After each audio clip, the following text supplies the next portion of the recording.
DC politicians want to enact harmful credit card mandates that could take away your cashback and rewards points. Perks that stretch your budget and make life a little easier. Losing these benefits means less money for your family's everyday essentials like gas and groceries. The perks you rely on could disappear, leaving you with higher costs and fewer options.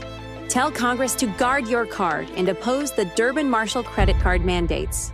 Paid for by Electronic Payments Coalition. This episode discusses a violent crime involving a child. Some listeners may find the content disturbing.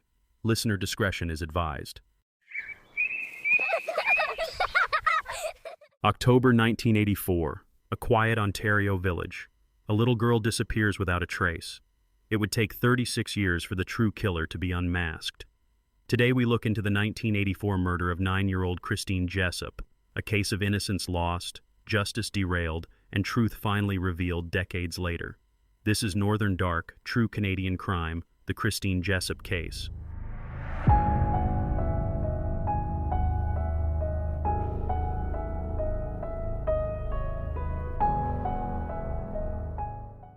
Queensville, Ontario, in the fall of 1984, was the kind of rural community where people left their doors unlocked and kids roamed freely between homes and fields.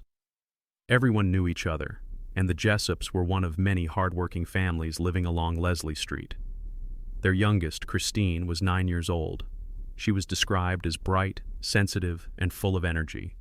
A little girl who loved her dog Freckles, adored music, and enjoyed baseball. Friends remembered her as cheerful and kind, always ready to laugh or help out. On October 3rd, Christine went through what should have been an ordinary school day. That morning, her mother Janet and older brother Ken left for Toronto to visit Christine's father, Bob, who was in jail on a minor fraud conviction. Christine wasn't allowed to go. She was considered too young for a prison visit, so she packed her recorder from music class and headed to school as usual. The school bus dropped her off that afternoon, and witnesses remembered her excitedly talking about showing her mother and brother her new recorder when they returned. She went inside the house briefly, hung up her jacket, oddly on a hook too high for her to normally reach, and set down her school bag. Then, like many kids her age, she decided to head to the corner store. Christine grabbed a nickel, rode her bike, and bought some gum between 3:30 and 4 o'clock p.m. She was also supposed to meet a friend at the park around 4 o'clock, but Christine never arrived. When Janet returned home just after 4:10, she noticed something strange immediately. Christine wasn't there. Her jacket was hung on the wall, her school bag placed neatly on the counter, and her bike lay thrown on its side in the yard. These were small details, but they would later haunt investigators. At first, Janet thought Christine might have gone to a friend's house. She called around, then searched the park and nearby cemetery. As daylight faded, panic began to grow.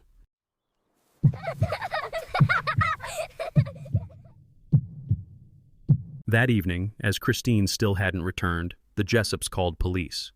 York Regional Police officers responded quickly, and soon the entire community of Queensville joined in the search. Neighbors scoured fields and wooded areas with flashlights. Flyers were distributed, posters went up in stores and gas stations, and Christine's picture appeared on television. For weeks, the small town clung to hope that she would be found safe. But there were missteps from the very beginning. Investigators were inexperienced with child abduction cases. Evidence at the house was moved. Christine's jacket was handled and taken off the hook. A newspaper wrapper from the home was thrown away. Potentially critical items were lost. That first night, search efforts were scattered and lacked proper coordination.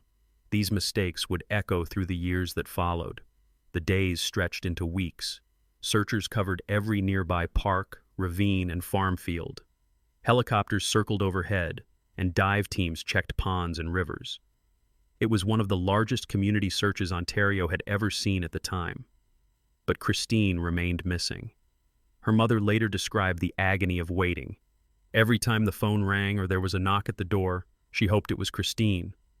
Then, on December 31st, 1984, nearly 3 months after Christine vanished, the search ended in heartbreak. A farmer walking his land near Sunderland, Ontario, about 50 kilometers from Queensville, discovered a grisly scene. Hidden in a field were the skeletal remains of a small child. Police quickly confirmed what everyone feared. It was Christine. She had been sexually assaulted and stabbed to death. The news devastated the Jessop family and shook Ontario to its core. A little girl from a quiet village had been taken, assaulted, and murdered. The sense of innocence in Queensville was shattered.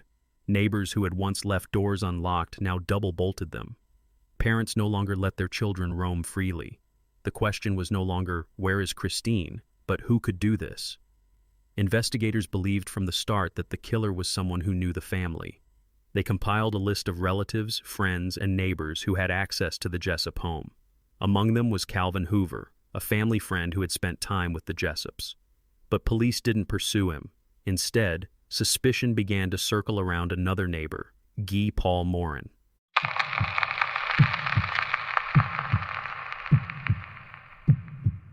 Guy Paul Morin was 24 years old in 1984. He lived with his parents in a modest home next door to the Jessops. Morin worked at a furniture factory where co-workers described him as quiet, meticulous, and a bit of a loner.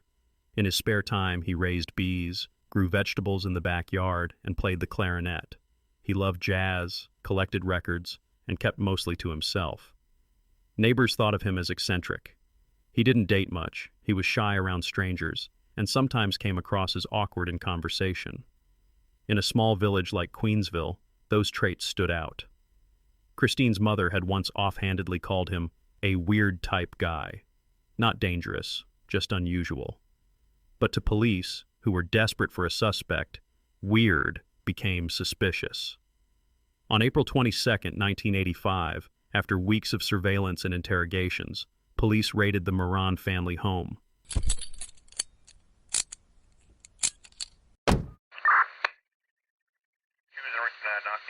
They arrested Guy Paul Morin and charged him with the murder of Christine Jessop. For many in the community, the quiet, quirky neighbor suddenly transformed into a monster in the headlines. The Jessop family, devastated by Christine's death, initially accepted what police told them. Christine's mother, Janet, later admitted she believed Morin could have been guilty. She recalled hearing a man outside the funeral wailing, "Help me, oh God, help me," and thought it might have been Morin, overcome with guilt. The family, like many in the community, trusted that police had found the right man. This belief would make the eventual truth, Morin's complete innocence, all the more painful. The case against him was thin. Forensic experts claimed that fibers and hairs found on Christine's body and clothing matched Morin's home and car. Today, we know such fiber analysis is highly unreliable. Jailhouse informants also came forward, saying Morin confessed while in custody, testimony later proven false. Prosecutors painted Morin's quiet demeanor, his beekeeping, even his love of jazz as signs of strangeness, the profile of a killer hiding in plain sight. At his first trial in 1986, Morin was acquitted. His defense highlighted inconsistencies and a timeline that simply didn't work. Morin clocked out of work too late to have abducted Christine before her mother returned home. But the Crown appealed, and in 1992, after one of the longest trials in Canadian history, he was convicted of first-degree murder. Morin, a gentle man with no history of violence, was sentenced to life in prison for the murder of his young neighbor, a crime he did not commit. He spent 18 months behind bars, branded as a child killer, before being released on bail pending appeal. Volunteers who believed in his innocence formed the Justice for Guy Paul Morin Committee, but by then, his reputation and his life were in ruins.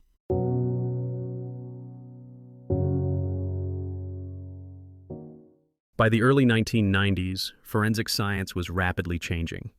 When Christine was murdered in 1984, DNA testing wasn't yet available in Canada. At Morin's trials, prosecutors relied heavily on hair and fiber comparisons, methods that seemed scientific but were deeply flawed.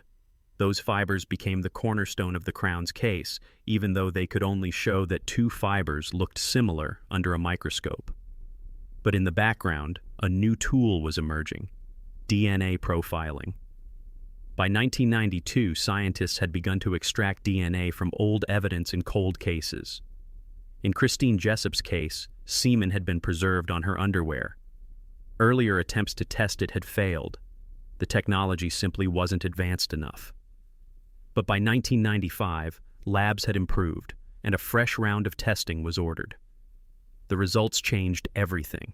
The DNA profile was clear, and it did not match Guy Paul Morin. It was the most definitive evidence imaginable. The man serving life in prison for Christine's murder could not have been the killer. On January 23, 1995, the Ontario Court of Appeal convened to hear Morin's latest appeal. But instead of the usual back and forth between defense and prosecution, the Crown stood and did something extraordinary. The prosecutor announced that the DNA evidence proved, beyond any doubt, that Morin was innocent. The courtroom was stunned. Morin, who had lived for a decade under suspicion and had spent 18 months in prison branded a child killer, was now publicly declared innocent. The judges didn't hesitate. They quashed the conviction, entered an acquittal, and offered Morin a formal apology. One of the prosecutors went so far as to say the Crown was deeply sorry for what had happened to him. For Morin, it was both vindication and devastation.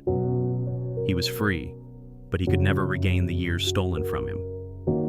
Later, he would describe his time in prison as a nightmare, living with the constant threat of violence, isolated and ostracized, carrying a label no innocent man should ever bear. The Jessop family, too, was left reeling. They had believed for years that Morin was responsible for Christine's death. Now, they had to grapple with the reality that the justice system had failed both them and their neighbor. Christine's mother, Janet, later said she felt betrayed, that she had been led to believe Morin was guilty.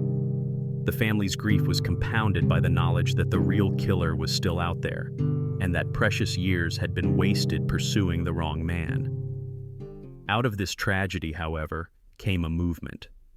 The group of volunteers who had fought for Morin's freedom formalized into an organization called the Association in Defense of the Wrongly Convicted, known today as Innocence Canada. Morin's case became a rallying point, showing how tunnel vision, junk science, and unreliable witnesses could destroy innocent lives. And while no settlement could restore the lost years, the Ontario government eventually awarded Morin $1.25 million in compensation for his wrongful conviction. It was one of the largest payouts of its kind in Canada at the time, meant as both restitution and acknowledgement of the harm done. It was also a case of bitter irony. The very same forensic science that once misled a jury had, a decade later, set the record straight. Flawed fibers had convicted Morin. DNA had freed him.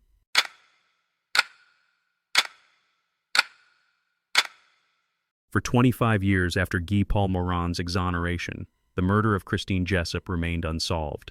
Detectives revisited the case periodically, rechecking evidence, re-interviewing witnesses, but nothing moved the investigation forward.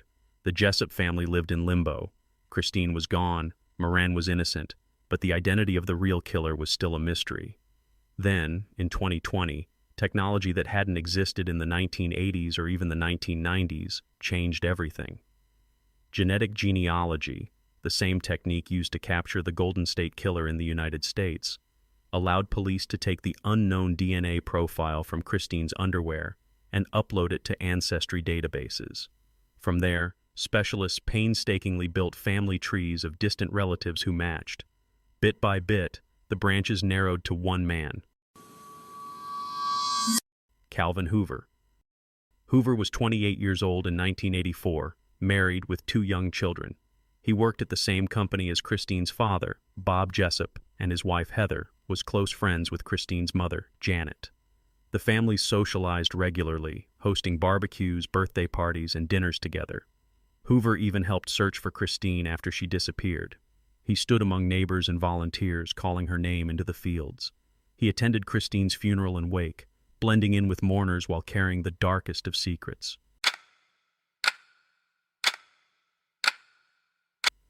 On October 15, 2020, Toronto police held a press conference. The announcement was brief but historic. DNA identified Christine's killer as Calvin Hoover. The match was confirmed using a preserved blood sample taken from Hoover's autopsy. But Hoover himself would never stand trial. In 2015, he had died by suicide. The Jessops and Canada finally had a name, but not the justice of a courtroom.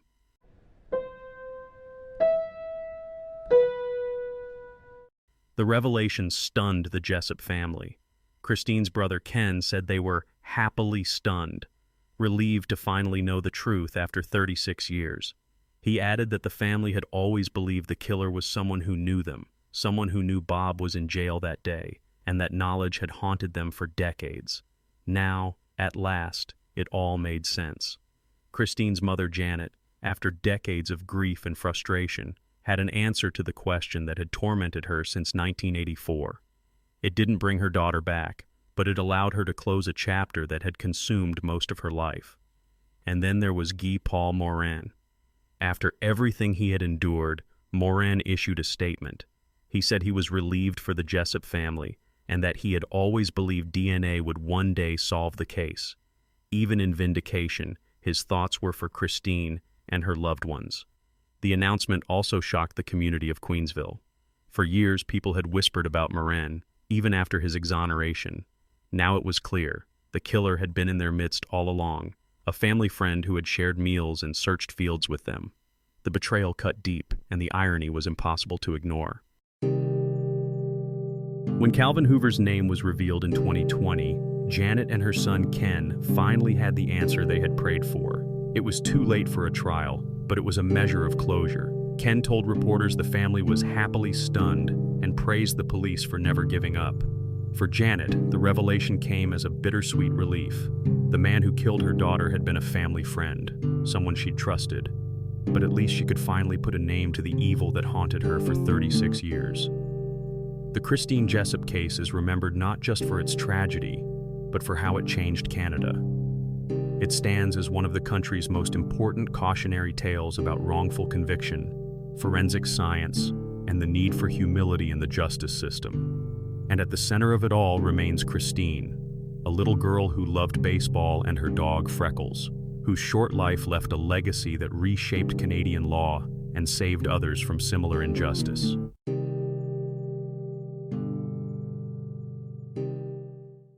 Hi, I'm Mark. And I'm Leah.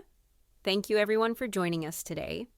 I want to thank everyone for following us on our new YouTube channel and on X. It's really helping the show gain traction. Yes, thank you everyone. Your support is very important to us, and we look forward to bringing you the stories that have changed how our justice system works in Canada, and to remember those lives taken too soon, like the case we are presenting today about Christine Jessop. Well, the Christine Jessop case is a complicated case for the victims and the accused. This case is like nothing we have looked at so far. Every time I go through Christine Jessop's case, I can't get over how much pain it caused, not just for her family, but for Guy Paul Morin. It's one of those stories where the tragedy just keeps piling up. Yeah, it's heartbreaking. Imagine being Christine's mom, Janet. You lose your little girl in the most horrific way imaginable. And then for years, you're told your neighbor, this quiet, odd young man, is the one who did it. You believe the system when it says, "We've got him," and then a decade later, you find out they got it wrong. That's trauma on top of trauma.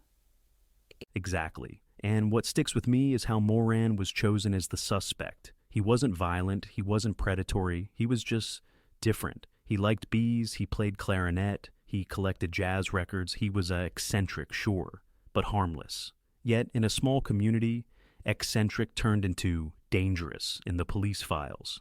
And that's where tunnel vision is so dangerous.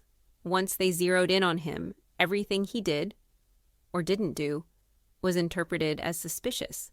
His shyness, his awkwardness, even the way he looked past a police officer during questioning. Instead of saying, this guy's nervous, they said, this guy's hiding something.